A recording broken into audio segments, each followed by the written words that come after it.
Nazdar kamoši, vítajte pri novom videu. Dnes sa nachádzame v zahraničí, konkrétne v Rakúsku. Ideme loviť ďalší hrad Pottenburg a rozhľadňu Konigswarte. Nachádzame sa teda v malej dedinke Berg alebo mestečku. V Lani sme to boli pri Heimburgu na Donau a teraz sme pri Bergu, takže poďte sa s nami pozrieť na rozhľadňu a hrad. Nádherné počasie, dneska je 27. december, takže skoro takmer na rok presne sme sa tu vrátili do tohto regiónu. Je to tu krásne, takže užívame. Poďte s nami.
Či to je odtiaľto kúsok, nie? Tak tam sú také dobré tie čokolády. Kamoši, boli sme na rozhľadni tuto hore Konigswarte a momentálne ideme pozrieť hrad Pottenburg. Videli ste, ako sa prechádza do diviačej obory cez taký nadles, cez taký rebríček. Malo by to tu byť cez nebezpečné a ak sa neozmeme, tak asi to nebolo bezpečné, ale malo by to byť v pohode a malo by to byť nejakých 15 minút, tam bola tabuľka, takže odtiaľ to možno 10. Tuto pod nami niekde už bude tá väža. A potom sa vrátime tou istou hore, takže dnes je taká naozaj prechádzka, môžem povedať fakt, že úplne taká zľahka. Teraz vidno už väžu, tuto dokonca ideme po asfaltke, takže naozaj príjemné. S kočarom asi nie, pokiaľ nechcete prehádzovať cez rebrík, ale akože inak pohoda. Čo?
Kamoši, vítajte v hrade Pottenburg a naozaj som veľmi prekvapený, aké veľké to tu je. Teraz som sa tu vyštveral po takej doveže, vlastne po takom lane a idem sa pozrieť asi až hore na väžu, jak teraz sa bude dať. Vyzerá, že áno, je to tu veľmi rozľahlé, pekné. Nesretnete tu nikoho, teda my sme nesretli. Naozaj krása.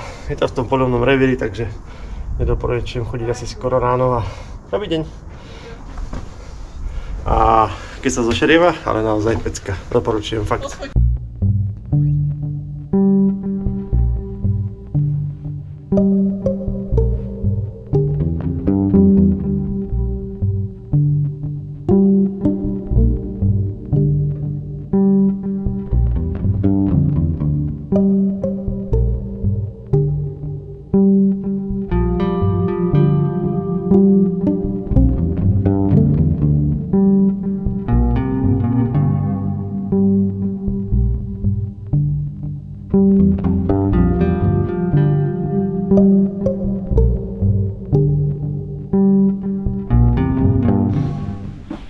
Tak neviem, či tu niekoho nahovorím, aby tu išiel so mnou hore.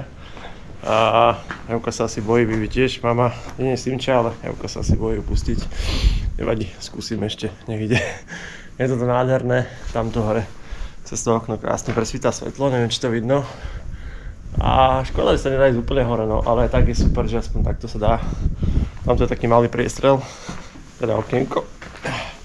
Trošku cezeň vidno, ale to také malé, naozaj nádhera. Že ak tu budete a trošku sa nebojíte poloziť, tak sa vyšvihnite potom láde do tej veže a ešte o 3 poschodia vidíte vyššie. Že ja idem ešte časne natočiť dole a možno ak niekto sa odhodla, tak pôjde so mnou ešte do veže.